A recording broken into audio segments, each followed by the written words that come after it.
ఒక తండ్రికి తల్లికి పుట్టిన ఇద్దరు పిల్లలు, ఒకడు పరమ దరిద్రుడైనాడు, ఇంకొకడు పరమ భాగ్యవంతుడైనాడు అని అంటే దానికి కారణం ఏమిటి? వాడి పూర్వజన్మ కర్మ ఫలితం. అది గమనించాలి మనం. అది లేకుండా ఇది చాలా ద్రోహం అండి, భగవంతుడు అనేవాడు ఇట్లా పక్షపాతం ఉండకూడదండి అని అంటే భగవంతుడికి పక్షపాతం లేదు. నువ్వు చేసుకున్నటువంటి దానికి నీవే అనుభవిస్తున్నావు. భవతి భిక్షాందేహి అంటూ వచ్చాడు ఒకడు ఇంట్లోకి.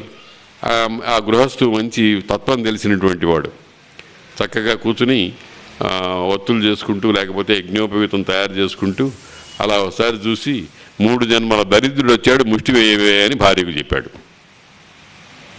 3 జన్మల దరిద్రుడు వచ్చాడు అని అన్నాడు. ఈ అడుక్కునేవాడికి కోపం వచ్చింది. ఏమయ్యా, నన్ను 3 జన్మల దరిద్రుడు అంటావు, నీకు ఎట్ట తెలుసు?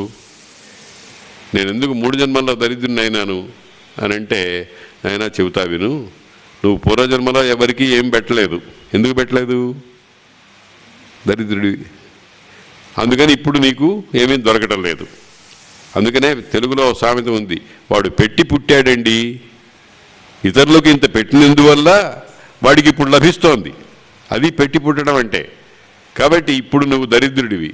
నువ్వు ఎక్కడ వాడి దగ్గర వీడి దగ్గర అడుక్కుని ఎవరు చూడకుండా కడుపులో వేసేసుకుంటావు. వచ్చే జన్మలో నీకు దారిద్ర్యం దీనివల్లనే వస్తుంది. ఊరికే ఏదో నీ మీద కొంచెం జారి చూచి 3 జన్మలు ఉన్నా కానీ నీ సర్వజన్మలు ఇంతే.